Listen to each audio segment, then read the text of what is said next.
ஹர ஹர நம பார்வதி பதையே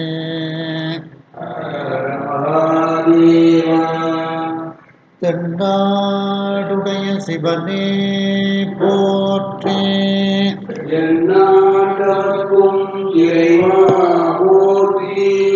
கலை நிறை கணபதிக்கு சரணம் சரணம். திருச்செந்தூர் முருகனுக்கு அரோகரா. திருவாவடுதுறையாதீன ஸ்ரீல ஸ்ரீ குருமா சன்னிதானம் அவர்கள் பொன்னார் திருவடிகளை வணங்கியும், தருமபுராதீனம் நட்சத்திர குருமணிகள் ஸ்ரீல ஸ்ரீ குருமா சன்னிதானம் அவர்கள் பொன்னார் திருவடிகளை வணங்கியும், இந்த திருவிளையாடற் புராண சிந்தனையை செவனை நடத்தி கொண்டிருக்கக்கூடிய கற்பக விநாயகம் ஐயா, சுப்பிரமணியம் ஐயா, நல்லசிவம் ஐயா, ஆவுடையப்பன் ஐயா, கோமதி நாயகம் ஐயா, கண்ணன் ஐயா, இந்திரா அம்மையார் மற்றும் வந்திருக்கக்கூடிய அனைவருக்கும் பணிவான வணக்கத்தை தெரிவித்துக் கொள்கின்றேன். நாம் 59வது திருவிளையாடல் நரி பரியாக்கிய படலத்தில் இருக்கின்றோம். மணிவாசக பெருமான் அரசனை சந்தித்துவிட்டு தன்னுடைய வீட்டிற்கு வருகின்றார். அப்பொழுது சுற்றத்தார்கள், நண்பர்கள், அவரிடத்தில் பணி செய்யக்கூடியவர்கள், அவரை சார்ந்தவர்கள் அனைவரும் வந்து அவரை இடித்து உரைக்கின்றார்கள். அந்தணர் என்பவர் பூஜைகள் செய்வதும் வேதங்கள் ஓதுவதுமாக இருக்கக்கூடியவர்கள். ஆனால் நீங்கள் முதலமைச்சர் பதவியில் இருந்து கொண்டிருக்கின்றீர்கள். கொண்டு சென்ற பணத்தை எல்லாம் இறைவனுக்கும் அடியார்களுக்கும் செலவழித்து விட்டீர்கள். குதிரை எப்படி வரும்? அரசனிடத்தில் குதிரை வரும் என்று கூறிவிட்டு வந்திருக்கின்றீர்கள். உங்களால் எங்களுக்கும் துன்பம் அல்லவா வரும் என்று தன்னை சுற்றி இருக்கக்கூடியவர்களை நினைத்து பார்க்காமல் இப்படி இருக்கின்றீர்களே என்று அவர்களெல்லாம் இடித்து உரைக்கின்றார்கள். மணிவாசக பெருமான் அவர்களிடத்தில், எனக்கு அரசன் என்ன தண்டனை கொடுத்தாலும் ஏற்றுக்கொள்வேன், இறப்பு வந்தாலும் வரட்டும் என்று அவர்களை அனுப்பி வைத்துவிட்டு மணிவாசக பெருமான் இருக்கின்றார். அதன் பிறகு அரசன் மறுநாள் காலையில் மணிவாசக பெருமானை அழைக்கின்றார். மணிவாசக பெருமான் வந்து மணிவாசக பெருமானிடத்தில் குதிரைகள் இன்னும் வரவில்லையே என்று கேட்கின்றார். இன்னும் 3 நாட்களில் குதிரைகள் வந்து சேரும் என்று மணிவாசக பெருமான் கூறுகின்றார். அவர் சொன்னவாறு 3 நாட்களும் கழிந்து விடுகிறது. அரசன் மீண்டும் அழைக்கின்றான். குதிரைகள் வரவில்லையே என்று கேட்டு மணிவாசக பெருமானிடத்தில் கோபம் கொண்டு அவருக்கு தண்டனை கொடுத்து அவரிடத்தில் கொடுத்த பொன்னை வாங்குமாறு பக்கத்தில் இருக்கக்கூடிய வீரர்களிடத்தில் கூறுகின்றார்கள். அந்த வீரர்கள் அவரை அழைத்து சென்று அவர் மீது ஒரு பெரிய பாரம் மிகுந்த கல்லை ஏற்றி வைத்து விடுகின்றார்கள். ஆனால் மணிவாசக பெருமான் சிவபெருமானினுடைய திருவடியை நினைந்து கொண்டே இருந்ததனால் அந்த பாரமானது அவருக்கு துன்பமாக தெரியவில்லை. அவரிடத்தில் எந்த ஒரு துன்ப ரேகைகளையும் அடையாளங்களையும் காணாமல் இந்த படை வீரர்கள் இவர் ஏதோ மாயச் செயல்களை புரிந்து கொண்டு இருக்கின்றார் என்று அவருடைய கைகள் கால்களை எல்லாம் அவர்கள் கம்புகளால் அசைக்க முடியாதவாறு கெட்டிவிடுகின்றார்கள். இப்படிப்பட்ட ஒரு கொடுமையான துன்பத்தை, இன்னும் இரவு பொழுது வருகின்றது, மணிவாசக பெருமானுக்கு இந்த வீரர்கள் கொடுமையான துன்பத்தை தருவார்கள், அதை நாம் பார்க்கக்கூடாது என்று சூரியன் மறைகின்றான். இருள் அங்கே வந்து சேருகின்றது என்ற அளவில், இரவு பொழுது வந்தது என்ற அளவில் சிந்தித்தோம். அதனுடைய தொடர்ச்சி. கங்குல் வந்து இருத்தலோடும்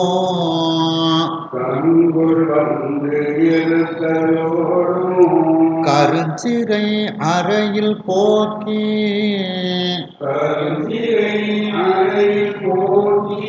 சங்கிலி நிகழம் பூட்டி சங்கிலி நிகழம் பூட்டி தவத்தினை சிறையிட்டு என்ன தவத்தினை திரையிட்டு என்ன செங்கணல் சிதற நோக்கும் செங்கல் திகழ நோக்கும் சினம் கெழு காவலாட தினம்பெரும் காவலாளர் மங்குலின் இருண்ட கண்ட மங்குலின் இருண்ட கண்ட தொண்டரை மறுக்கம் செய்தார் தொண்டரை மறுக்கும் செய்தார் கங்குல் அப்படின்னா இரவு பொழுதுன்னு அர்த்தம்.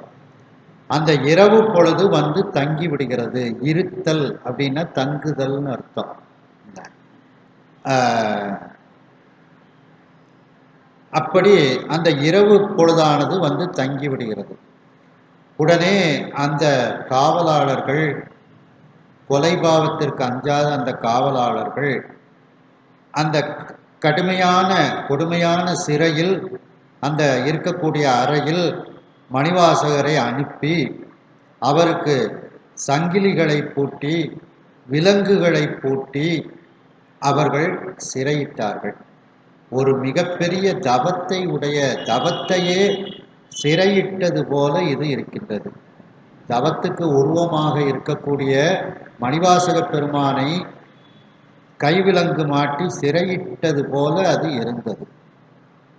செங்கணல் சிதற நோக்கும் சினம் கெழு காவலாளர்.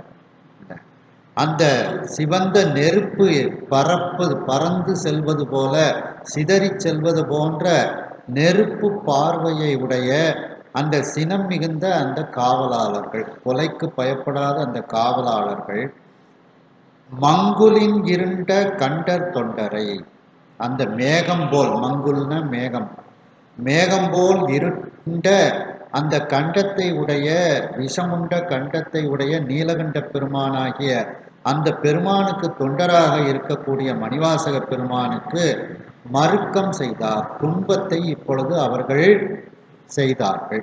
இரவு பொழுதிலும் அவர்கள் மணிவாசக பெருமானுக்கு துன்பத்தை செய்து கொண்டே அவர்கள் இருக்கின்றார்கள். அவருக்கு சங்கிலி போட்டு கட்டிட்டாங்க. நிகழம் அப்படின்னா விலங்குன்னு அர்த்தம். விலங்கு பூட்டி அவரை சிறையில் அடைச்சிட்டாங்க. ஒரு தவத்தையே சிறையில் அடைத்தது போல இருக்கின்றது. அப்படி சிறையில் அடைத்ததோடு மட்டுமல்லாமல் இரவு நேரத்திலும் அவருக்கு திரும்ப திரும்ப துன்பத்தை அவர்கள் செய்து கொண்டே இருக்கின்றார்கள்.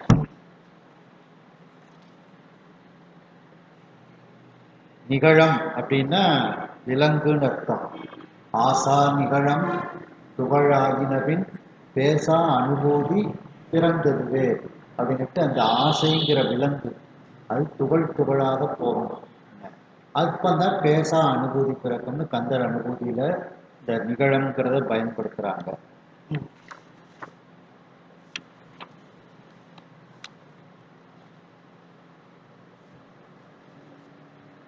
மிடைந்து அவர் தண்டம் செய்ய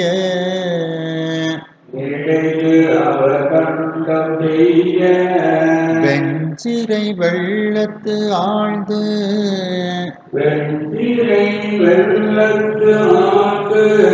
கிடந்தவர் கிடந்தோன் பூமேல் இருந்தவன் தேட கீழ்மேல் நடந்தவர் செம்பொன் பாத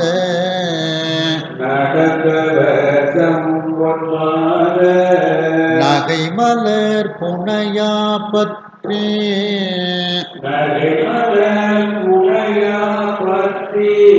கடந்தனர் துன்ப வேலை புலர்ந்தது கங்குல் வேலை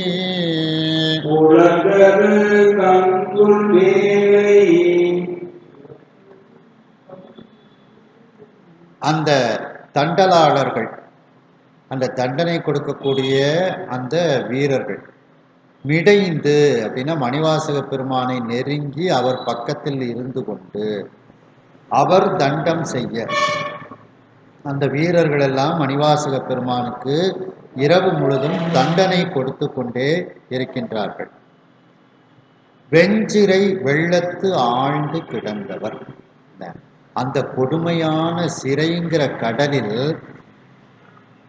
அவர் ஆழ்ந்து கிடந்தவராகிய மணிவாசக பெருமான், அந்த மணிவாசக பெருமான் அந்த சிறைக்கடல் துன்பக்கடலில் இப்பொழுது அவர் ஆழ்ந்து கிடக்கின்றார். ஆனால் அந்த மணிவாசக பெருமான் எதை தெப்பமாக பற்றி கொண்டார்? இறைவனுடைய அந்த திருவடியை தெப்பமாக பற்றி கொண்டார். அந்த திருவடி எப்படிப்பட்டது? கிடந்தோம் அப்படின்னா பாம்பை படுக்கையாக கொண்டு கிடந்த திருமால், பூமேல் இருந்தவன், தாமரை பூவில் இருந்த பிரம்மதேவன். அந்த திருமாலும் பிரம்மனும் இறைவனுடைய திருவடியையும் திருமுடியையும் தேட அவர்கள் கீழே பன்றி உருவமாக அந்த திருமால் செல்கின்றான், மேலே அன்னப்பறவையாக பிரம்மன் செல்கின்றான். அப்படி அந்த திருமாலும் பிரம்மனும் இறைவனை தேடிக்கொண்டு கீழ்ப்பக்கமாகவும் மேல் பக்கமாகவும் அவர்கள் செல்கின்றார்கள். அவர்கள் முன்னிலையில் நடந்தவர், அவர்கள் முன்னிலையில் நெருப்பு உருவமாக நிற்கக்கூடியவர், நடந்தவர்னா நிற்கக்கூடியவர், நின்றவர்னு அர்த்தம். அவர்கள் முன்னிலையில் அவர்கள் தேடுவதற்காக தீயாக நீண்டவராகிய அந்த சிவபெருமான், அந்த சிவபெருமானினுடைய செம்பொன் பாத நகை மலர், அந்த சிவந்த பொன் போன்ற திருப்பாதம், அது எப்படி இருக்கின்றது? ஒளி பொருந்திய தாமரை மலரை போல அந்த திருவடி இருக்கின்றது. இந்த கமல திருவடி, பொதுவாக மலர்னு சொன்னால் தாமரை பூவைத்தான் குறிக்கும். மலர் பூ அப்படின்னு சொன்னோம்னா தாமரை பூவைத்தான் குறிக்கும். அப்போ இறைவனுடைய திருவடி சிவந்த பொன்னாக இருக்கிறது, நகைனா ஒளி, ஒளி பொருந்தியதாக இருக்கிறது, தாமரை பூ போல அவனுடைய பாதம் இருக்கின்றது. அந்த பாதத்தை மணிவாசக பெருமான் புனையாக பற்றி கடந்தனர். புனைன தெப்பம்னு அர்த்தம். அந்த திருவடியை தெப்பமாக பற்றி கொண்டு அந்த இரவு பொழுதாகிய அந்த கடலை கடந்து கரைக்கு வருகின்றார். கடந்தனர் துன்ப வேலை, அந்த துன்பமாகிய கடலை மணிவாசக பெருமான் கடக்கின்றார். எப்படி கடக்கின்றார்? இறைவனுடைய திருவடியை தெப்பமாக பற்றி கொண்டு கடக்கின்றார். அதே நேரத்தில் புலர்ந்தது கங்குல் வேலை, அந்த இரவு காலமும் இப்பொழுது விடிந்தது. புலர்ந்ததுன்னா விடிந்தது, கங்குல் வேலை அப்படின்னா கங்குல்னா இரவு, வேலைனா நேரம். முதல்ல உள்ளது கடல், கடந்தனர் துன்ப வேலைனா துன்பக் கடல். ரெண்டாவது உள்ள வேலை காலம் அப்படின்னு அர்த்தத்தில் வரும். அப்போ கங்குல் வேலை, இரவு காலமானது புலர்ந்தது, விடிந்தது. அப்போ காலை பொழுது இப்பொழுது வந்துவிட்டது. அப்போ இரவு முழுவதும் மணிவாசக பெருமான் இறைவனுடைய திருவடியை தெப்பமாக பற்றி கொண்டு அந்த துன்பக்கடலையிலிருந்து அவர் கரைக்கு வந்து சேர்ந்தார் அப்படின்ட்டு இதுல சொல்லப்படுகிறது.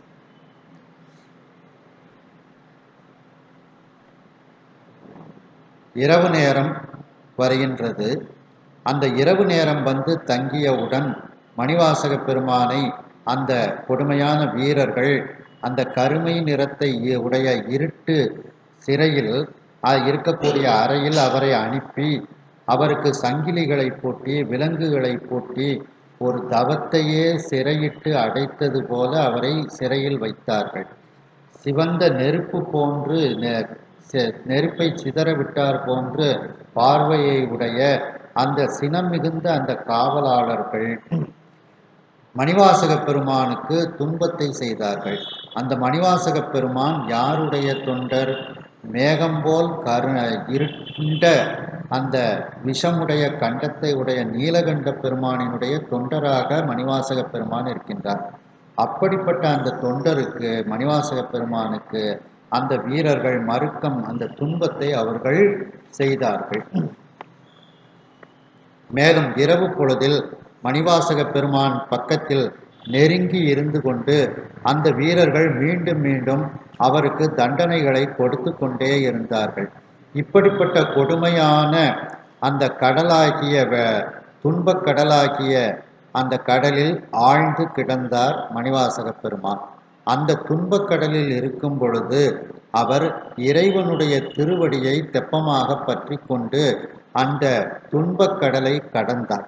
அந்த இறைவனுடைய திருவடி எப்படிப்பட்டது?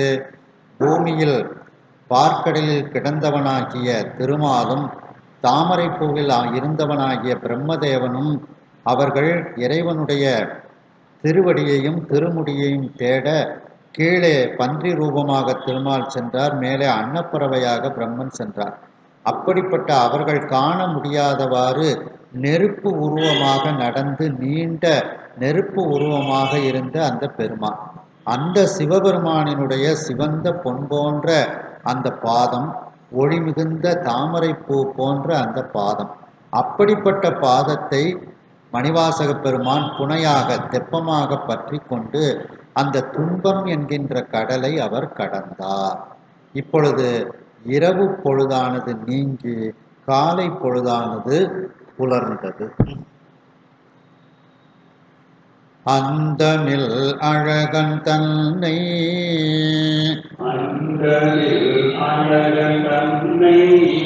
அங்கையர் கண்ணியோடும்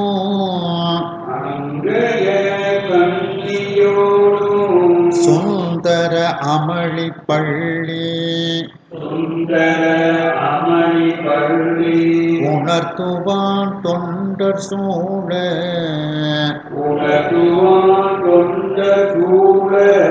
வந்தனை செய்யும் ஆர்ப்போம்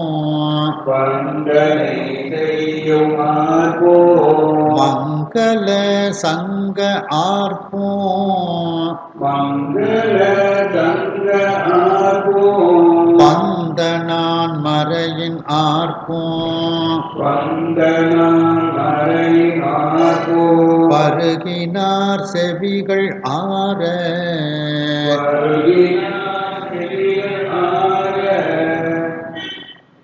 அந்த அந்தமில் முடிவில்லாதவன், ஆதியும் அந்தமும் இல்லாத அருட்பெருஞ்சோதியாக இருக்கக்கூடிய சிவபெருமான், அந்த முடிவில்லாத அந்த அழகனாகிய இருக்கக்கூடிய சிவபெருமானை அங்கையர் கண்ணியோடு, அழகிய மீன் போன்ற கண்களை உடைய அந்த மீனாட்சி அம்மை, அந்த மீனாட்சி அம்மையை இப்பொழுது சுவாமியும் அம்பாளையும் அந்த திருப்பள்ளி எழுச்சி பாடி அந்த பள்ளியறையிலிருந்து ஆலயத்துக்கு அழைத்து கொண்டு வருவார்கள். அந்த சுந்தர அமளி பள்ளி உணர்த்துவான், அந்த அழகிய அமளின படுக்கை, அது பள்ளி கொள்ளுதல்னா தூங்குதல், உணர்த்துவான். பொழுது புலர்ந்தாச்சு எழுந்துறீங்க அப்படின்னுட்டு பள்ளி உணர்த்துவான்னா துயில் எழுப்புதல் பொருட்டு, வான் பான் பாக்குங்கிறதுக்கு பொருட்டுன்னு அர்த்தம்.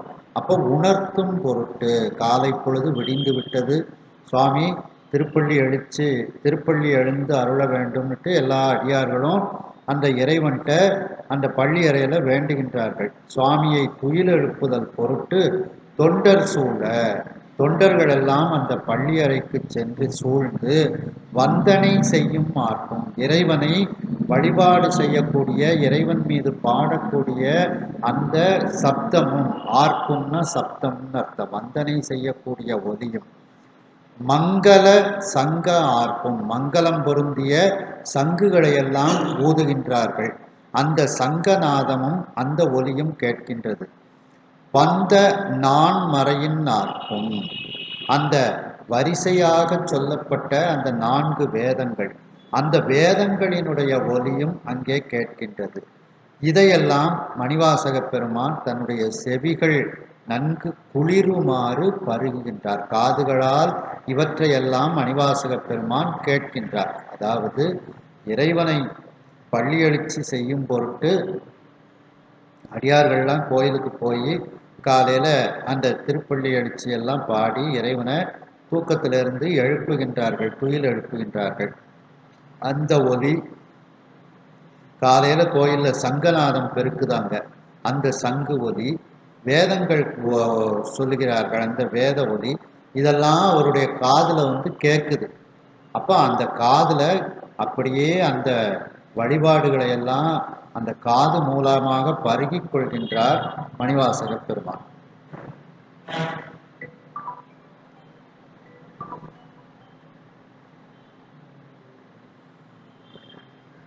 போத ஆனந்த ஜோதி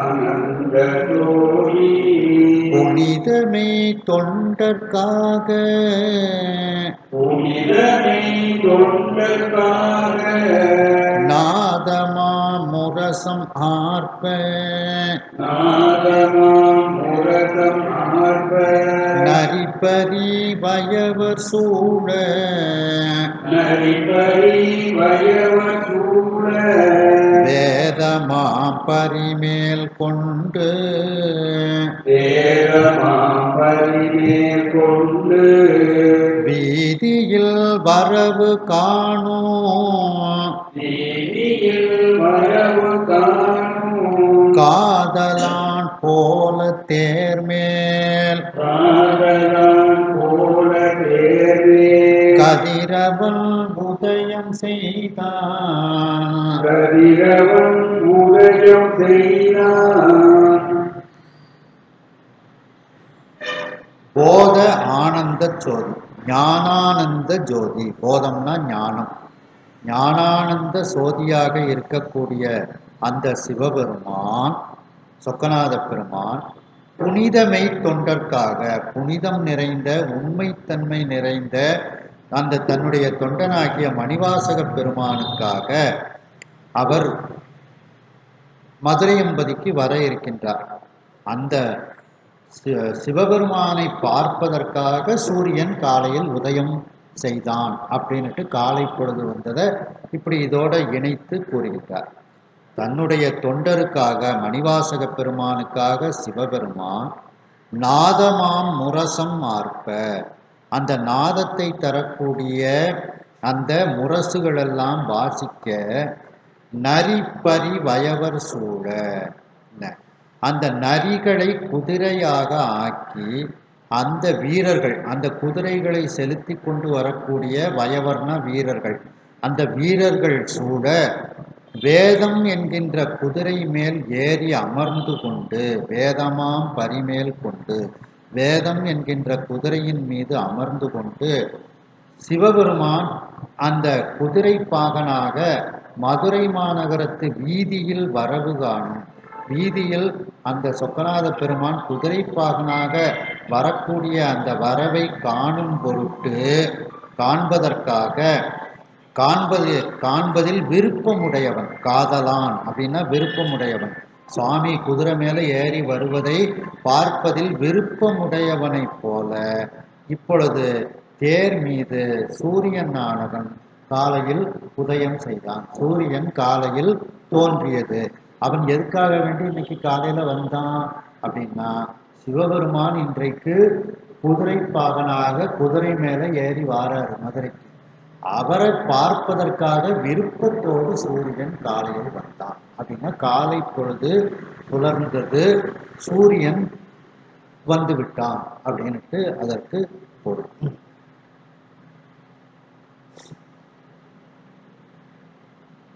ஆதியும் அந்தமும் இல்லாத அழகனாக இருக்கக்கூடிய சொக்கநாத பெருமானையும் அங்கையர்கண்ணி அம்மையுடன் அந்த அழகிய படுக்கையில் பள்ளியறையில் காலை பொழுது புலர்ந்து விட்டது என்று இறைவனுக்கு உணர்த்தும் பொருட்டு தொண்டர்களெல்லாம் சூழ்ந்து கொண்டு அந்த பள்ளியறையில் இறைவனை நோக்கி பள்ளி எழுச்சி பாடி அவனை வழிபாடு செய்யக்கூடிய அந்த ஒலிகள், மங்களமான சங்குகளை வாசிக்கக்கூடிய அந்த ஒலிகள்,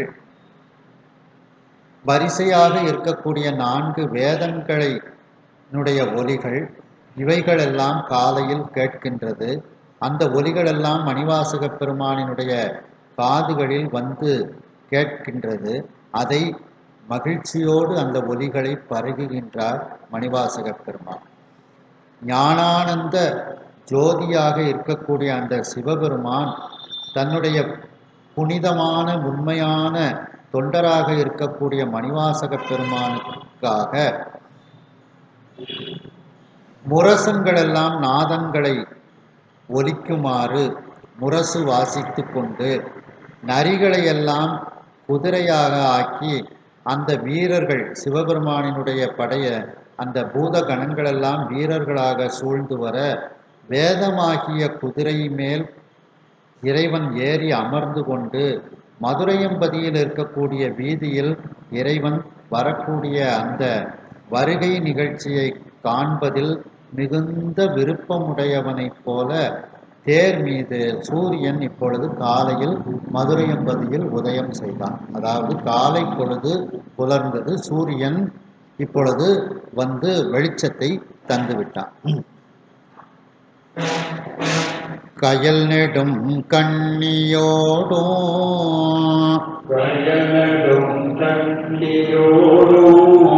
கட்டு அவிழ் கடிப்பூம் சேக்கை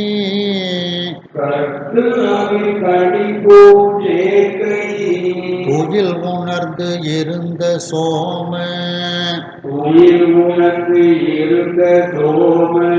சுந்தர கருணை வெள்ளம்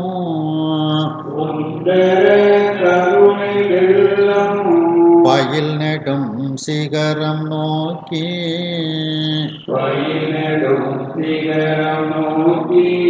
பங்கைய செங்கை கூப்பி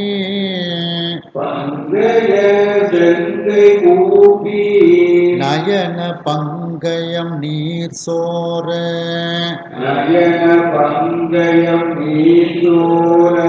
நாதனை பாடலுற்றார்.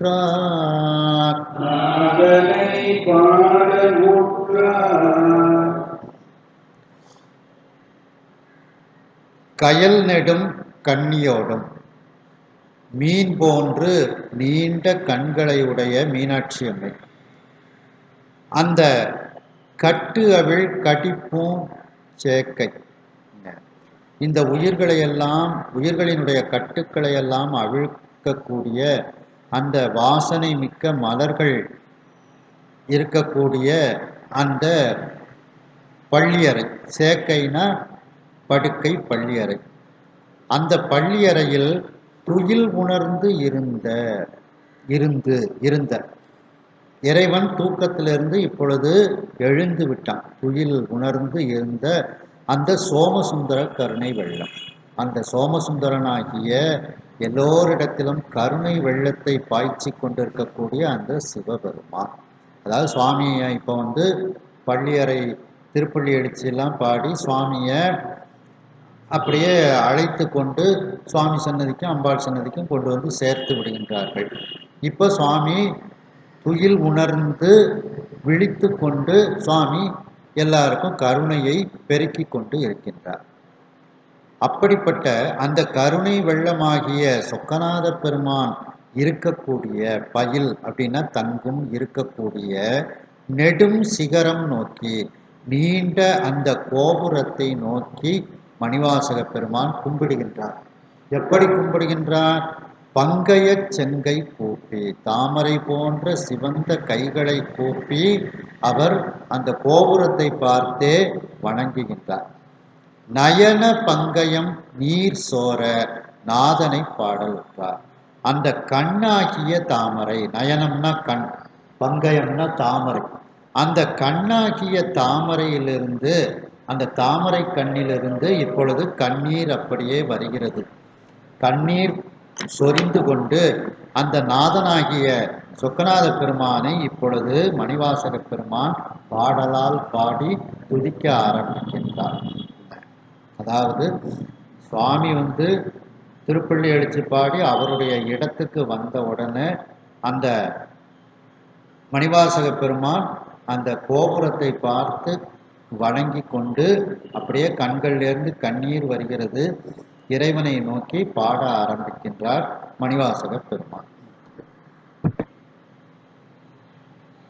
எந்தாய் அனைத்து உலகும் ஈன்றாய் எத்தேவருக்கும் எந்தாய் அனைத்து உலகும் ஈன்றாய் எத்தேவர்க்கும் தந்தாய் செழும்புகழை தாராய் பெருந்துறையில் தந்தாய் பெருந்துறை தாராய் பெருந்துறையில் வந்தாய் மதுரை திரு ஆலவாய் உரையும் வந்தாய் மதுரை திரு ஆலவாய் உரையும் சிந்தாமணியே சிறியேற்கு இறங்காயோ சிந்தாமணியே சிறியோர்க்கு இறங்காயோ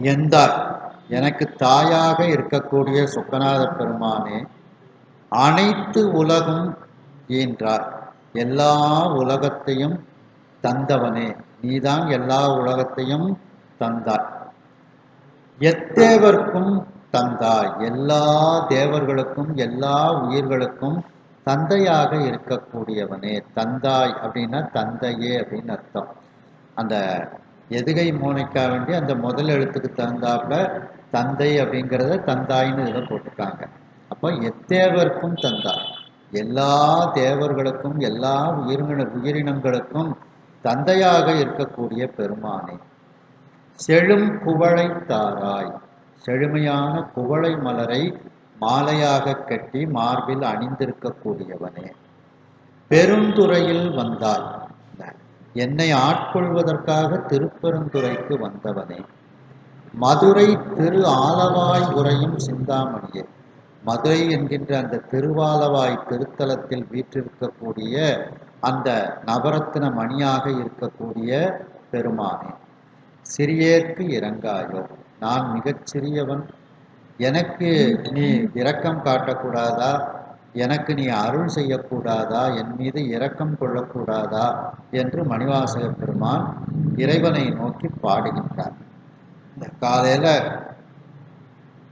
திருப்பள்ளி எழுச்சிலாம் முடிஞ்சு சுவாமி தன்னுடைய மூலஸ்தானத்துக்கு வந்து உட்கார்ந்த உடனே இறைவனை நோக்கி மணிவாசக பெருமான் அழுது கொண்டே அவர் பாடுகின்றார் அதான் அழுதால் உன்னை பெறலாமே அப்படின்னு மணிவாசக பெருமானும் சொல்றாங்க அப்படி அழுது கொண்டே இறைவனை நோக்கி என் மீது நீ இறக்கப்பட மாட்டாயா அப்படின்ட்டு இறைவனிடத்தில் வேண்டுகின்றார் மீன் போன்ற நீண்ட கண்களை உடைய மீனாட்சி அம்மை அந்த உயிர்களினுடைய கட்டுக்களை எல்லாம் அவிழ்த்து அவைகளுக்கு தனுகரண புவன போகத்தை தரக்கூடிய அந்த சிவபெருமான் அப்படிப்பட்ட அந்த சிவபெருமான் வாசனை மிகுந்த பூக்கள் நிறைந்த பள்ளியறையில் இருந்து துயில் உணர்ந்து பள்ளியறையிலிருந்து எழுந்து அவர் தன்னுடைய இடத்திற்கு மூலஸ்தானத்திற்கு வந்து அந்த சோமசுந்தர பெருமான் அமர்ந்திருக்கின்றார் அப்படிப்பட்ட அந்த சோமசுந்தர பெருமானாகிய அந்த கருணை வெள்ளமாக இருக்கக்கூடிய அந்த பெருமான் தங்கி இருக்கக்கூடிய அந்த நீண்ட கோபுரம் அதாவது இந்திரனால் ஸ்தாபிதம் செய்யப்பட்ட அந்த இந்திர விமானம் அந்த நீண்ட இந்திர விமானத்தை பார்த்து மணிவாசக பெருமான் தன்னுடைய தாமரை போன்ற சிவந்த 2 கைகளை கூப்பி வணங்குகின்றார் அவருடைய கண்களிலிருந்து தாமரை போன்ற கண்களிலிருந்து கண்ணீர் சொரிகின்றது அவ்வாறு அழுது கொண்டே இறைவனை அந்த நாதனாகிய சிவபெருமானை மணிவாசக பெருமான் பாட ஆரம்பிக்கின்றார் எனக்கு தாயாக இருக்கக்கூடியவனே எல்லா உலகங்களையும் ஈன்றவனே எல்லா தேவர்களுக்கும் எல்லா உயிர்களுக்கும் தந்தையாக இருக்கக்கூடியவனே செழுமையான குவளை மலரை மாலையாக அணிந்திருக்கக்கூடியவனே திருப்பெருந்துறையில் வந்து என்னை ஆட்கொண்டவனே மதுரை திரு ஆலவாயில் வீற்றிருக்கக்கூடிய சிந்தாமணியாக இருக்கக்கூடிய நவரத்ன மணியே என் சிறியவனாகிய என் மீது நீ இரக்கம் காட்ட மாட்டாயா என்று அவர் இறைவனை நினைந்து பாடுகின்றார்.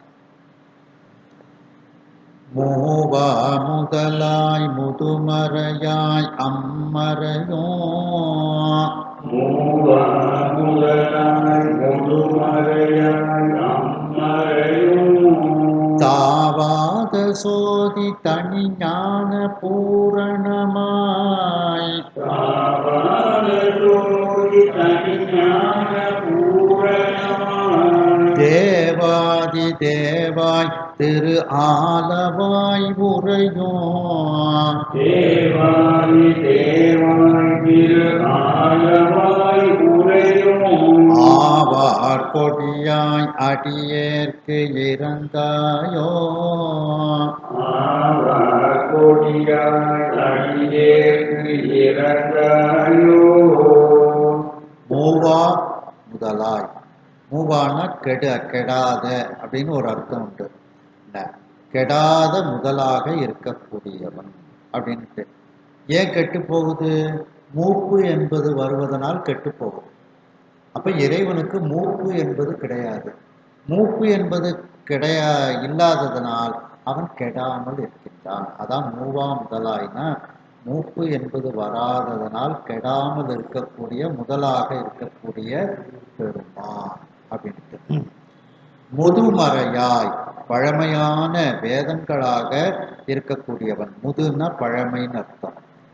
அம்மறையும் தாவாத சோதி தனி ஞான பூரணமா.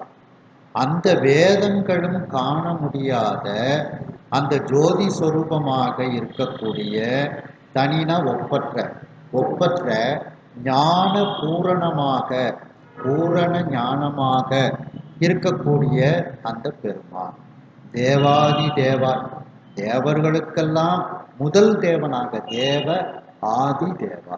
அப்ப தேவர்களுக்கெல்லாம் முதல் தேவனாக இருக்கக்கூடிய பெருமானே திரு ஆலவாயில் உரையும் ஆவார் கொடியாய் இடபக் கொடியானே. ஆனா பசு இடபம். ஆவார் கொடியாய்னா இடபத்தை கொடியில் தாங்கி இருக்கக்கூடிய பெருமானே அடியேற்கு இறங்காயோ, என் மீது நீ இரக்கம் காட்ட மாட்டாயா என்று அழுது கொண்டே சொக்கநாத பெருமானை நோக்கி மணிவாசக பெருமான் பாடுகின்றார். முன்னாமுது பொருட்கும்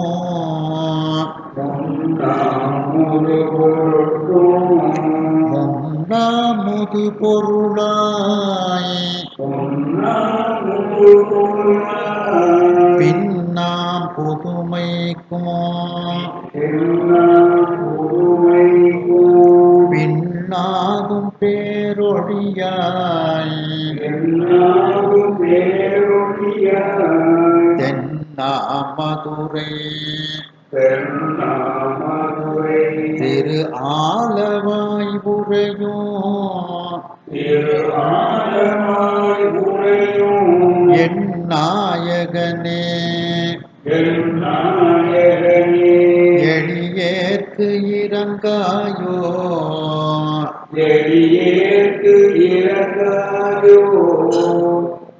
முன்னா முதுபொருட்கும் முன்னாம் முதுபொருளார். முதுனா பழம்னு அர்த்தம். பழமையான இந்த இது முன்னை பழம்பொருட்கும் முன்னை பழம்பொருளே பின்னை புதுமைக்கும் பேர்த்தும பெற்றியனே. உன்னை பிரானாக பெற்றவன் சீரடியோ உன் அடியார் தாழ்பணிவோம் ஆங்கு அவர்க்கே பாங்கு ஆவோம். அன்னவரே எம் கணவர் ஆவார். அவர் உகந்து சொன்ன பரிசே தொழும்பாய் பணி செய்வோம். இன்ன வகையே எமக்கு எம்கோ நல்குதியே எங்களிடம் ஞாயிறு எமக்கு ஏல்வோர் எம்பாவார் அப்படின்ட்டு அந்த கருத்தை தான் இந்த பாட்டில் வைக்கிறாங்க. முன்னை பழம்பொருட்கும் முன்னை பழம்பொருளே பின்னை புதுமைக்கும் பேர்த்துமம் பெற்றியனே. அதே இதைத்தான் இந்த 2 வரியில சொல்றார். முன்னாம் முது பொருட்கும் எல்லாவற்றுக்கும் முன்னாக இருக்கக்கூடிய பழமையான அந்த பொருட்கும் முன்னாக இருக்கக்கூடிய பழமையான பொருளாக இறைவன் இருக்கின்றார். அதாவது அவனுடைய காலம் சொல்ல முடியாது. அவன் காலம் கடந்தவன். அவன் எப்போ தோன்றுனான் அப்படிங்கிறது யாராலையும் சொல்ல முடியாது. என்ன அதனால அவன் என்றென்றைக்கும் அவன் இருக்கின்றான். அதான் முன்னாம் முதுபொருட்கும் முன்னாக இருக்கக்கூடிய அதற்கும் முந்திய முது பொருளாக இருக்கக்கூடியவனாக இருக்கின்றான். முன்னை பழம்பொருட்கும் முன்னை பழம்பொருளாக இருக்கின்றான். பின்னாம் புதுமைக்கும் பின் ஆகும் பேரொழியாய். சரி, பிற்காலத்தில் வரக்கூடிய அந்த புதுமைக்கும் அதற்கு பிறகும் இருக்கக்கூடிய அந்த பேரொழியாக அவன் இருக்கின்றான். பின்னை புதுமைக்கும் பேர்க்கும் அப்பெற்றியது. பிற்காலத்தில் உள்ள அந்த புதுமைக்கும் அவன்தான் பெருமை உடையவனாக அவன் இருக்கின்றான். பின் ஆகும் பேரொழியாய். தென்னா மதுரை திரு ஆலவாய் உரையும். தென் அப்படின்னா தெற்கு பகுதின்னு அர்த்தம். அந்த தெற்கு பகுதியில் இருக்கக்கூடிய மதுரை திரு ஆலவாய், அந்த மதுரை திரு ஆலவாயில் வீற்றிருக்கக்கூடிய என்னுடைய நாயகனே, எளியேற்கு இறங்காதோ. எனக்கு தலைவனாக இருக்கக்கூடிய பெருமானே, என்னை கண்டு என்னுடைய நிலைமையை கண்டு என் மீது நீ இரக்கம் காட்ட மாட்டாயா அப்படின்ட்டு சுவாமிகிட்ட மணிவாசக பெருமான் அழுது கொண்டே பாடிக்கொண்டே இறைவனிடத்தில் வேண்டுகின்றார். மணிவாசக பெருமான் இறைவனை புகழ்ந்து அழுது கொண்டே வேண்டுகின்றார். மூப்பு என்பது இல்லாததனால் கெடாத தன்மையை உடைய முதலாக இருக்கக்கூடிய சொக்கநாத பெருமானே, பழமையான வேதங்களாக இருக்கக்கூடியவனே, அந்த வேதங்களாலும் காண முடியாத அந்த ஜோதி சொரூபமாக ஒப்பற்ற ஞான பூரண ஞானமாக இருக்கக்கூடிய சொக்கநாதனே, தேவர்களுக்கெல்லாம் முதல் தேவனாக ஆதி தேவனாக இருக்கக்கூடிய பெருமானே, திரு ஆலவாயில் வீற்றிருக்கக்கூடிய இடபக்கொடியை உடையவனே, என் மீது நீ இரக்கப்பட மாட்டாயா, எனக்கு நீ கருணை செய்ய மாட்டாயா என்று வேண்டுகின்றார் மணிவாசக பெருமான். எல்லாவற்றுக்கும் முன்னாக இருக்கக்கூடிய பழமையான பொருளுக்கும் முன்னாக இருக்கக்கூடிய பழமையான பொருளாக இறைவன் இருக்கின்றான். அதாவது இறைவன் காலம் கடந்தவன். அவனுடைய காலத்தை நாம் சொல்ல இயலாது.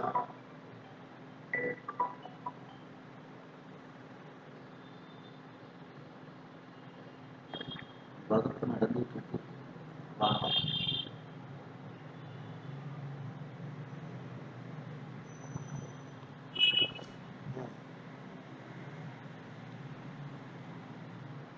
அதன் பிறகு வரக்கூடிய புதுமைக்கும் ஆதாரமாக இருக்கக்கூடிய மிகப்பெரிய பேரொழியாக இருக்கக்கூடிய இறைவனை, முன்னை பழம்பொருட்கும் உன்னை பழம்பொருளே பின்னை புதுமைக்கும் பேர்க்கும் அப்பெற்றியனே.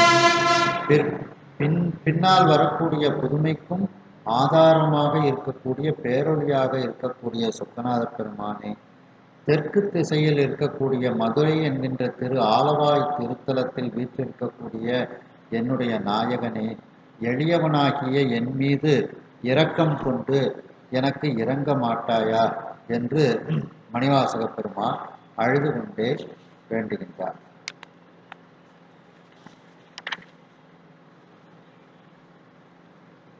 மண்ணாய் புனலாய் கனலாய் வழியாகி, மண்ணாய் புனலாய் கனலாய் வழியாகி, விண்ணாயிரு சுடராய் இத்தனையும் வேறாகி, விண்ணாயிரு சுடராய் இத்தனையும் வேறாகி, பண்ணாய் இசையாய் பணுவலாய் எங்கள்னோ, பண்ணாய் இசையாய் பணுவலாய் எங்கள்னோ, கண்ணானாய் என் ஒரு கண் காணவாறு என் கொலோ, கண்ணானாய் என் ஒரு கண் காணவாறு என் கொலோ.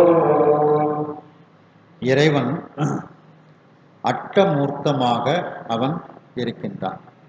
மண்ணாய் நிலமாக, புனலாய் நீராக, கனலாய் நெருப்பாக, வழியாகி காற்றாக, பின்னாய் ஆகாயமாக, பஞ்சபூதமாக இறைவன் இருக்கின்றான். இரு சுடராய் இருக்கின்றான். சூரியன் சந்திரன் என்ற அந்த இரண்டு சுடர்களாக இருக்கின்றான். அதன் பிறகு அவன் இயமானனாகவும் இருக்கின்றான், உயிர் கூட்டங்களாகவும் அவன் இருக்கின்றான். இப்படி அட்டமூர்த்தியாக அந்த பெருமான் இருக்கின்றான். அப்படி இருந்தாலும் இதை விட்டு வேறாகவும் அவன் இருக்கின்றான்.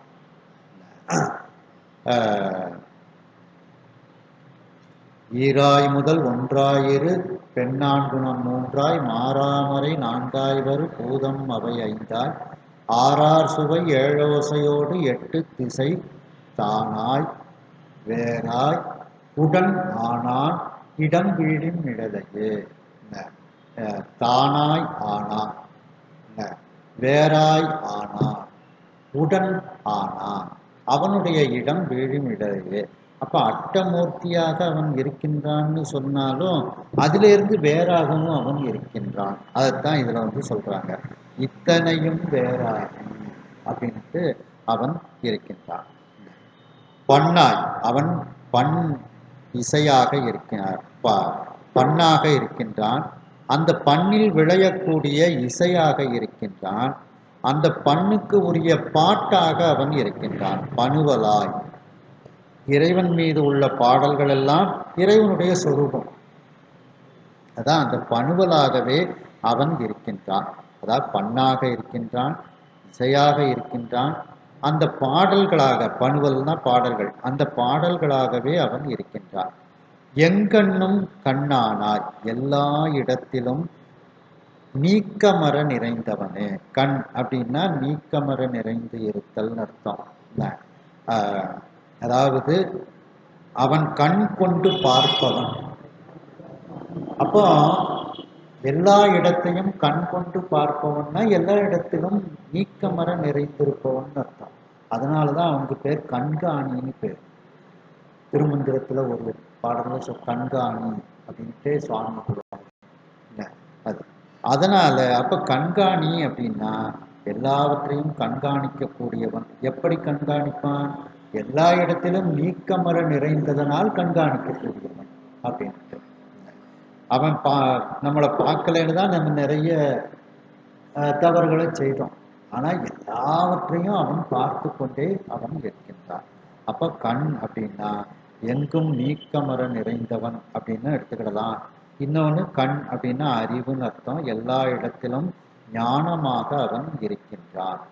அப்படிப்பட்ட இறைவனே என் ஒரு கண் காணாவாறு என்கொலோ, என்னுடைய துன்பத்தை கண்டும் காணாதவாறு இருப்பது ஏனோ என்கொலோ அப்படின்னா ஏனோ அப்படின்ட்டு இறைவனிடத்தில் அழுது கொண்டே மணிவாசக பெருமான் வேண்டுகின்றார். அதாவது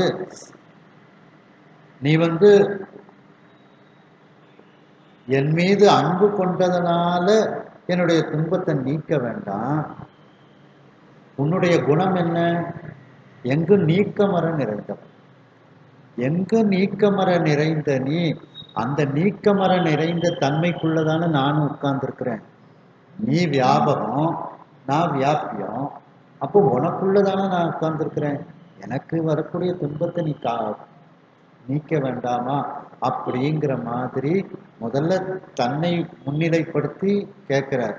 இப்ப எல்லா இடத்துலையும் நீ தானே இருக்கிற, நீ என்னை காப்பாற்றக்கூடாதா அப்படின்னு இறைவனுடைய தன்மைகளை, குணங்களை கூறி தன்னை காக்க வேண்டும் என்றார் மணிவாசக பெருமாள்.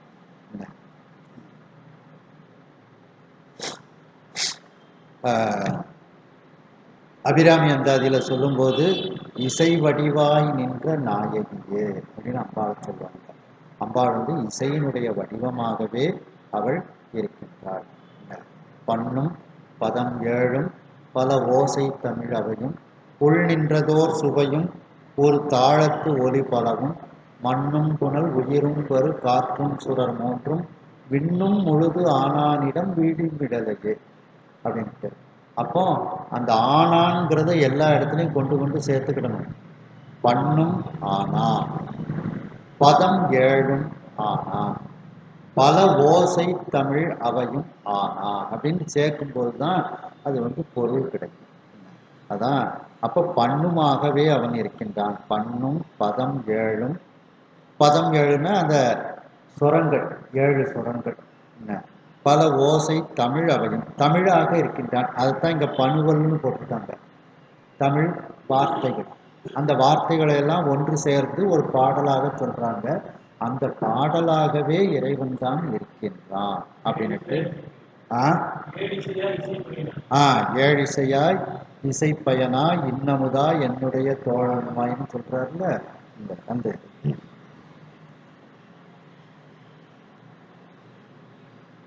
பொங்கும் சினமடங்கள் போன்று ஒருத்து வெங்கூற்றம் பொங்கும் சினமடங்கள் போன்று ஒருத்து வெங்கூற்றம் அங்கும் புரியா அரும் துன்பத்து ஆழ்ந்து நான் அங்கும் புரியா அரும் துன்பத்து ஆழ்ந்து நான் மங்கும்படி அறிந்தும் வந்து அஞ்சல் என்கிளையால் மங்கும்படி அறிந்தும் வந்து அஞ்சல் என்கிளையால் எங்கும் செவி உடையாய் கேழாயோ என் உரையே எங்கும் செவி உடையாய் கேளாயோ என் உரையே பொங்கும் சினமடங்கள் சினமிக்க ஊழித்தி சினமடங்கள்னா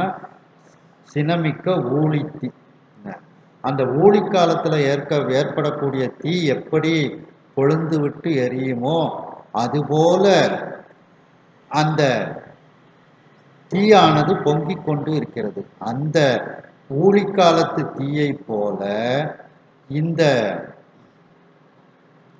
கொடுமையான யமன் கூற்றம் வெண்கூற்றம் கொடுமையான யமன் வந்து சினம் கொண்டு உறுத்து அப்படின்னா சினம் கொண்டு அவன் செய்யக்கூடிய துன்பம் அந்த துன்பத்தை விட இந்த தண்டலாளர்கள் மேலான துன்பத்தை எனக்கு செஞ்சுக்கிட்டு இருக்காங்க அப்படின்னு சொல்றார். அப்போ ஒரு யமதர்மன் கூட இப்படிலாம் துன்பம் செய்ய மாட்டான். அந்த யமதர்மனை விட இந்த வீரர்கள் எனக்கு கொடுமையான துன்பத்தை செய்து கொண்டிருக்கின்றார்கள். ராத்திரி பூரா அவர் பக்கத்துல இருந்து துன்பப்படுத்திட்டு இருக்காங்க. அதனாலதான் அதை சொல்றார். வெங்கூற்றம் அங்கும் புரியா எங்கும் புரியா யமலோகத்துல கூட அவங்க இந்த மாதிரி ஒரு துன்பத்தை செய்ய மாட்டார்கள். அப்படிப்பட்ட அரும் துன்பத்து ஆண்டு அப்படிப்பட்ட யமதர்மன் கூட செய்ய முடியாத அந்த துன்பத்தை எனக்கு இவர்கள் தந்தார்கள்.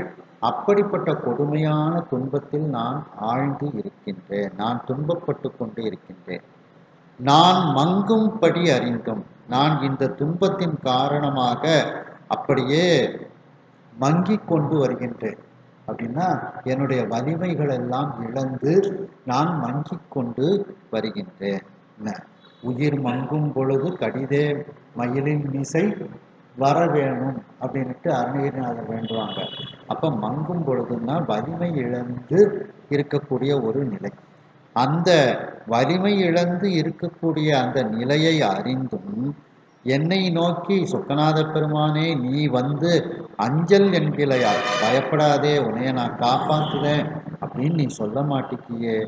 எங்கும் செவி உடையார், எல்லா இடமுத்திலையும் காதுகள் உனக்கு இருக்கின்றதல்லவா, யார் என்ன சொன்னாலும் உன் காது கேட்குமே. கேளாயோ என் உரையே, நான் சொல்லக்கூடிய இந்த துன்பத்தை உன்னுடைய காது கேட்கவில்லையா? உனக்கு எல்லா இடத்துலையும் செவி இருக்கு, நீ யார் என்ன சொன்னாலும் உன் காதுக்கு கேட்கும்னு சொல்றாங்களே, ஆனா நான் துன்பப்படக்கூடிய இந்த துன்பம் உன் காதுக்கு கேட்கலையா அப்படின்னு சொல்லி அந்த மணிவாசக பெருமான் அழுது இறைவனை நோக்கி பாடிக்கொண்டு புலம்பிக் கொண்டு அவர் இருக்கின்றார். இந்த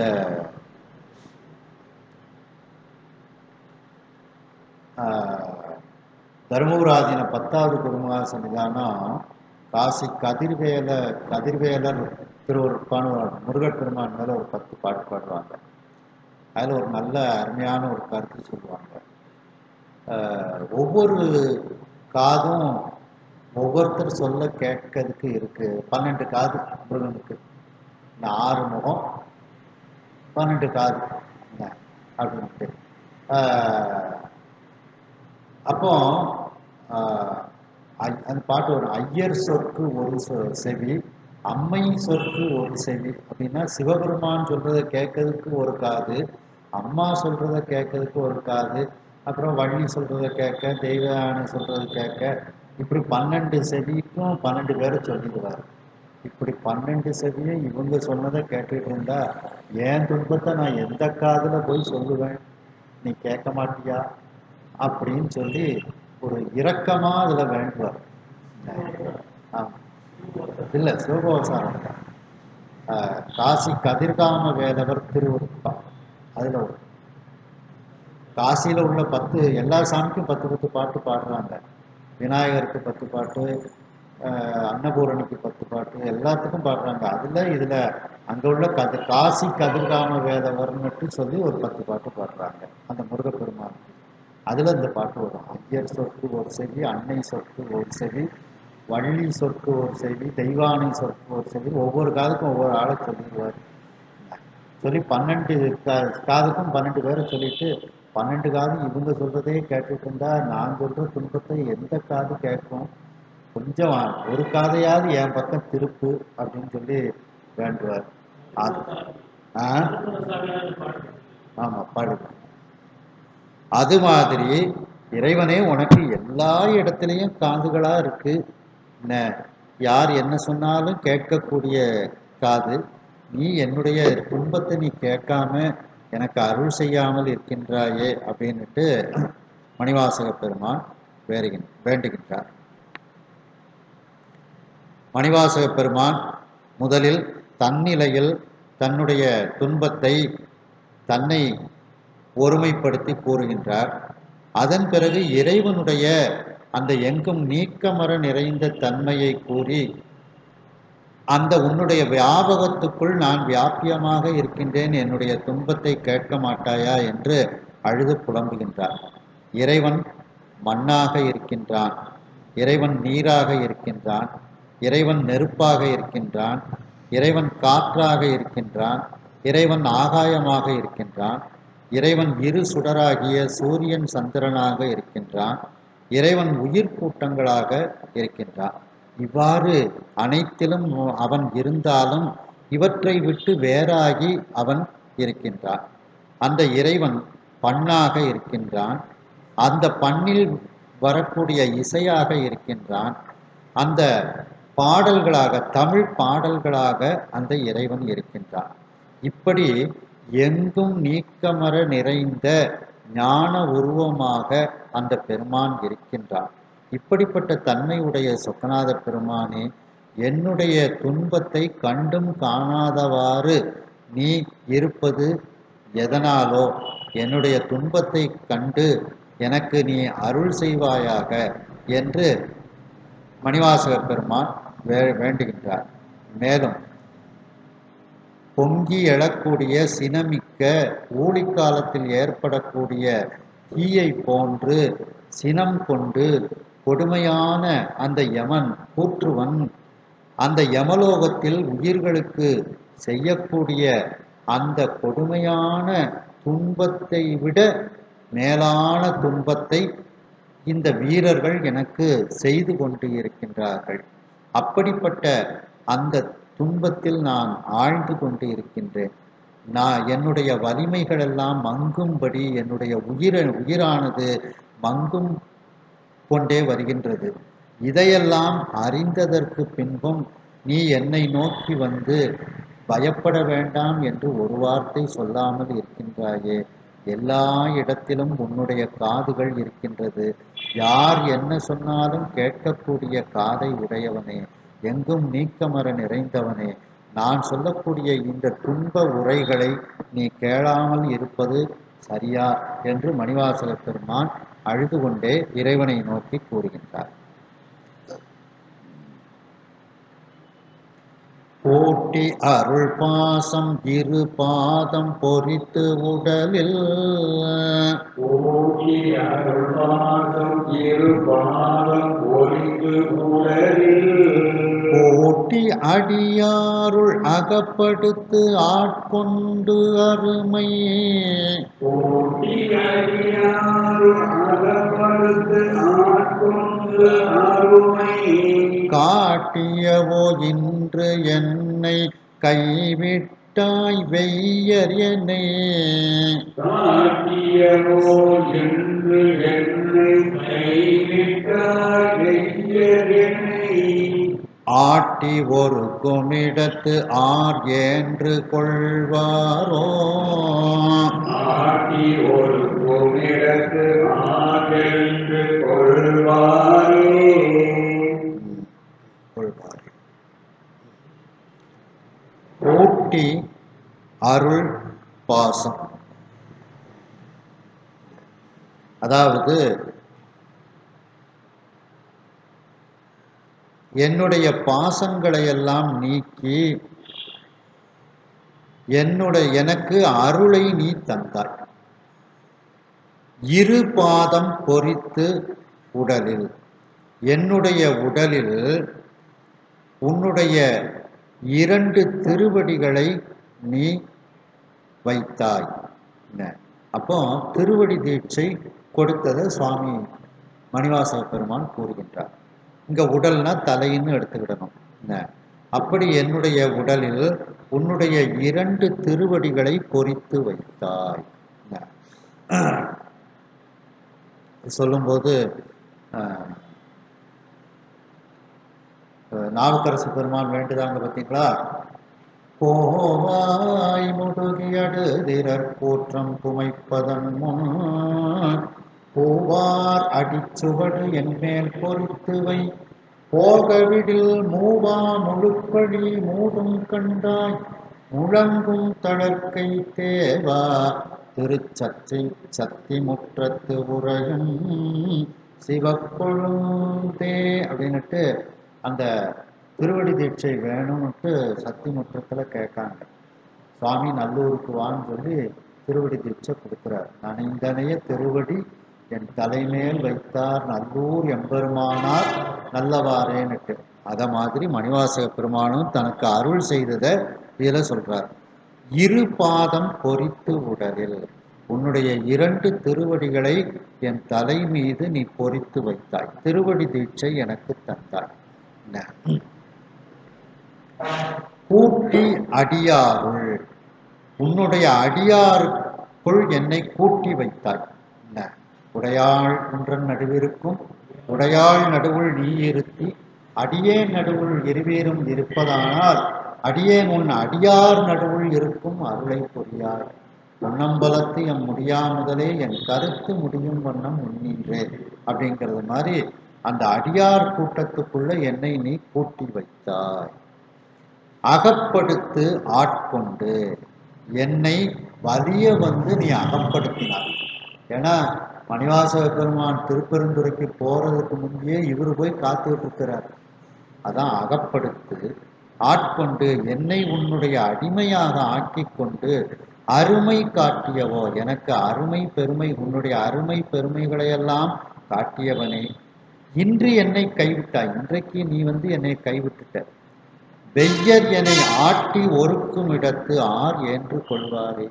அந்த கொடிய காவலர்கள் என்னை துன்புறுத்தி என்னை துன்பப்படுத்தும் போது யார் என்னை தாங்கக்கூடியவர்கள் இருக்கின்றார்கள்? ஆர் ஏன்று கொள்ளுதல்னா தாங்கக்கூடியவர்கள் அர்த்தம். என்னை தாங்க கொள்ளக்கூடியவர்கள் யார்? உன்னை தவிர எனக்கு வேறு ஒருவரும் இல்லை. நீதான் என்னை தாங்கிக் கொள்ள வேண்டும் அப்படின்னுட்டு சுவாமிகிட்ட வேண்டுகின்றார். அன்னைக்கு நீ இப்படிலாம் அருள் செஞ்ச, இன்னைக்கு நீ கைவிட்டுட்டியே, என்னை யார் காப்பாற்றுவா அப்படின்னுட்டு மணிவாசக பெருமான் வேண்டுகின்றார்.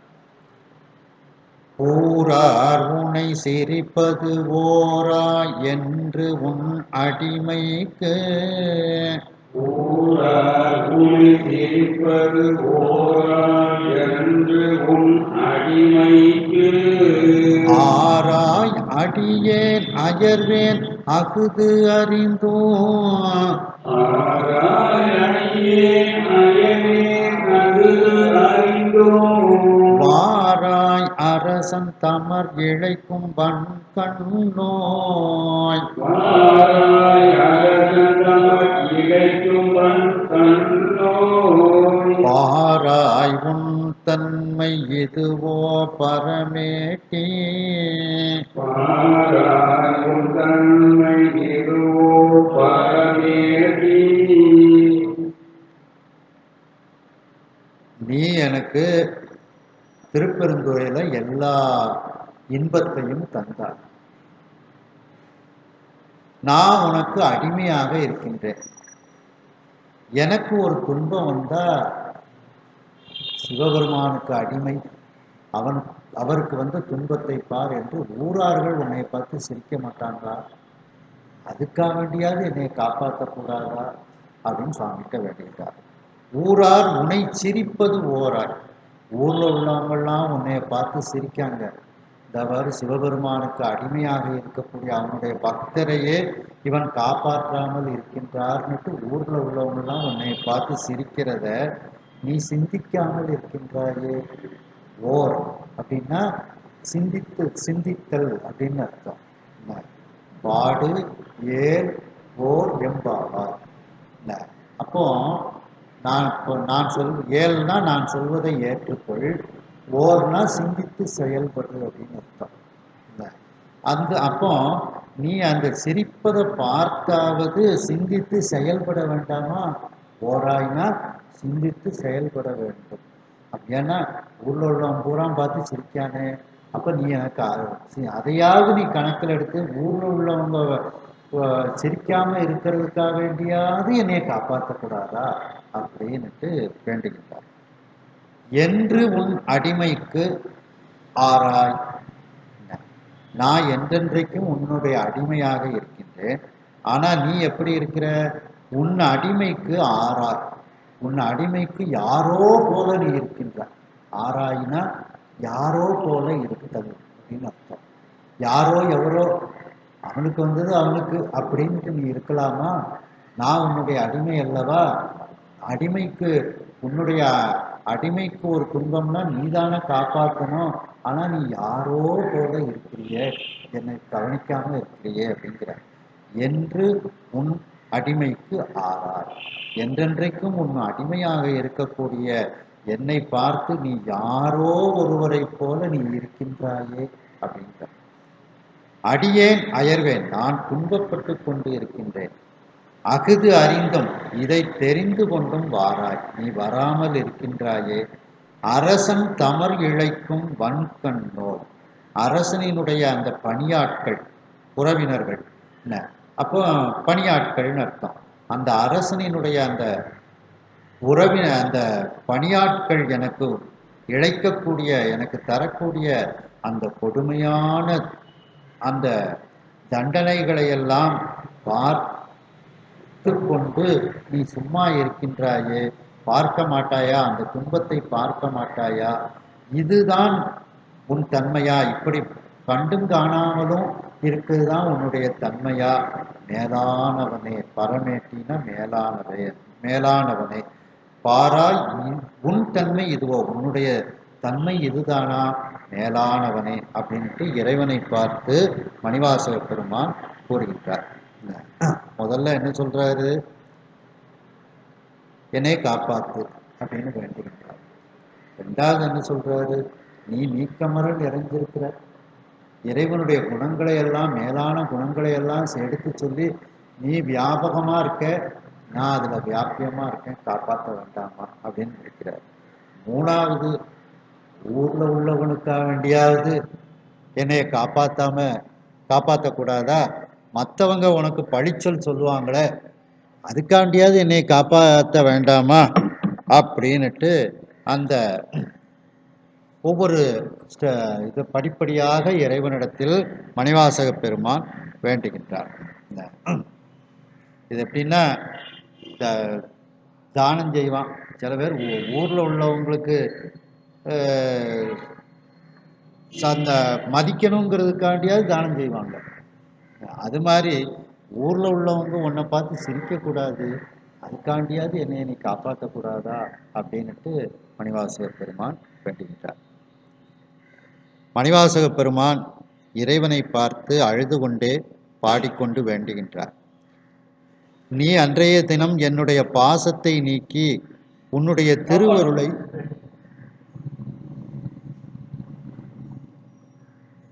உன்னுடைய திருவருளை எனக்கு நீ தந்தாய்.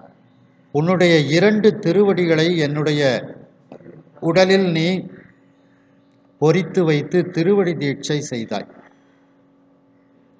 உன்னுடைய அடியார்களுக்குள் நானும் ஒரு அடியாராக இருக்கும்படி நீ கூட்டி வைத்தாய். என்னை வலிய அகப்படுத்தி கொண்டாய். என்னை உன்னுடைய அடிமையாக ஆக்கி கொண்டாய். அப்படி எனக்கு நன்மைகளையெல்லாம் செய்து உன்னுடைய அருமை பெருமைகளையெல்லாம் காட்டிய சிவபெருமானே,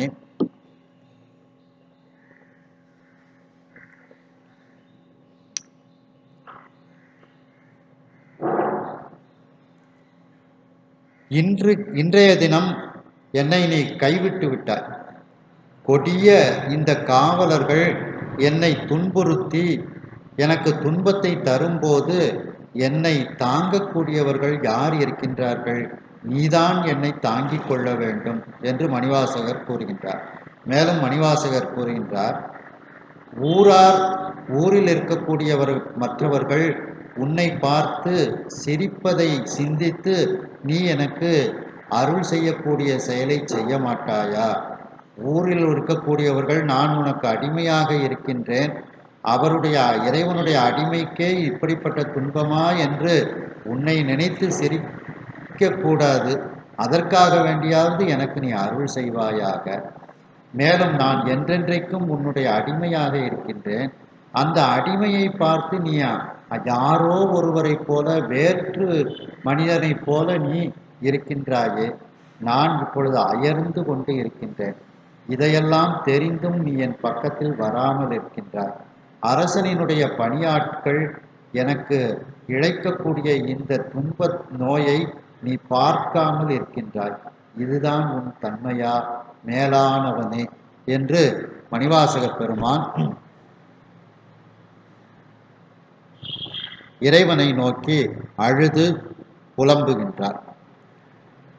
என்று இறங்குவோர் இறங்கு ஒலி இளஞ்சிறார் அழுகை, என்று இறங்குவோர் இறங்கு ஒலி இளஞ்சிறார் அழுகை, சென்று தாயர்தம் செவித்துளை நுழைந்தன செல்ல, சென்று தாயர்தம் செவித்துளை நுழைந்தன செல்ல, ஒன்று இருஞ்சிலை கோட்டிய கூடல் நாயகன் கேட்டு, ஒன்று இருஞ்சிலை கோட்டிய கூடல் நாயகன் கேட்டு, அன்று வன் சிறை நீக்குவான் திருவுளத்து அமைத்தான், அன்று வன் சிறை நீக்குவான் திருவுளத்து அமைத்தான்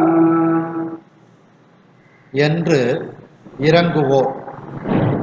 இப்படி மணிவாசக பெருமான் இறைவனை நோக்கி அழுது புலம்பிக் கொண்டு பாடிக்கொண்டு இருக்கின்றார். அவருடைய இந்த அழுது புலம்பி பாடக்கூடிய ஒலியானது இறைவனுடைய செவியை சென்று அடைகின்றது. இது எதை போல இருக்கின்றது என்றால், இளம் குழந்தைகள் அழக்கூடிய ஒலியானது அந்த தாயினுடைய செவித்துளைகளில் எப்படி நுழைந்து செல்லுகிறதோ அதுபோல மணிவாசக பெருமானினுடைய அந்த துன்ப ஒலியும் இறைவனுடைய காதுக்கு கேட்கின்றது. ஒரு சிறு குழந்தை அது எங்கே இருந்து அழுதாலும் அந்த தாய்க்கு கரெக்டாக அதனுடைய காதில் கேட்டு உடனே அந்த குழந்தை எங்கே இருக்குது அப்படின்ட்டு அந்த தாயார் சென்று குழந்தையை தூக்கி கொள்வார்கள். அதுபோல ஒரு தாயினுடைய செவியில தன்னுடைய குழந்தையினுடைய அழுகை ஒலி எப்படி உடனே சென்று சேர்கிறதோ அதுபோல இந்த மணிவாசக பெருமானினுடைய இந்த துன்பத்தை வெளிப்படுத்தக்கூடிய இந்த ஒலியானதும் இறைவனுடைய செவிக்கு சென்று சேர்ந்தது. தாயர்தம் செவித்துளை நுழைந்து என, தாயினுடைய செவித்துளைகளில் எப்படி நுழைந்து செல்கிறதோ அதை போல செல்ல இறைவனுடைய காதுக்கு மணிவாசக பெருமானினுடைய அந்த துன்பமானது சென்று சேருகிறது. உடனே குன்று சிலை போட்டிய கூடல் நாயகன். குன்றுனா அந்த மேருமலை, அந்த மேருமலையை மிகப்பெரிய வில்லாக வளைத்த அந்த கூடல் நாயகன், அந்த கூடல் மாநகரத்துக்கு நாயகனாக இருக்கக்கூடிய அந்த சொக்கநாத பெருமான், அவன் கேட்டு மணிவாசக பெருமான் அழுது புலம்பக்கூடிய அந்த ஒலியை கேட்டு அன்றைய தினம் வன் சிறை நீக்குவான். கொடுமையான சிறையிலிருந்து மணிவாசக பெருமானை நாம் வெளிக்கொண்டு வர வேண்டும் என்று திருவுள்ளத்தில் அவன் நினைத்தான். அதற்கு ஒரு திட்டத்தை அமைக்கின்றான் அந்த சொக்கநாத பெருமான். அவரை இன்றைக்கு நாம் சிறையிலிருந்து மீட்க வேண்டும் அப்படின்னுட்டு இறைவன் தன்னுடைய திருவுள்ளத்தில் அவன் நினைக்கின்றான். அந்த சிறு குழந்தைகளினுடைய அழுகை எப்படி தாயினுடைய செவிக்கு சென்று சேர்ந்ததோ அதுபோல இந்த இளம் சிறுவராக இருக்கக்கூடிய அந்த மணிவாசக பெருமானினுடைய அந்த அழுகை ஒலியும் சொக்கநாத பெருமானினுடைய காதுக்கு சென்று சேர்ந்தது. அந்த சொக்கநாத பெருமான் இன்றைக்கு இவருக்கு நாம் அருள் செய்ய வேண்டும், இவருடைய சிறையிலிருந்து இவரை நாம் மீட்க வேண்டும் என்று சொக்கநாத பெருமான் தன்னுடைய மனதில் நினைத்து கொள்கின்றார் என்று இந்த அளவில் இந்த சிந்தனையை நிறைவு செய்து மீண்டும் அடுத்த சிந்தனையில் இதனை நாம் தொடர்வோம். ஹர நம பார்வதி பதையே. வெற்றிவேல் முருகனுக்கு அரோகரா.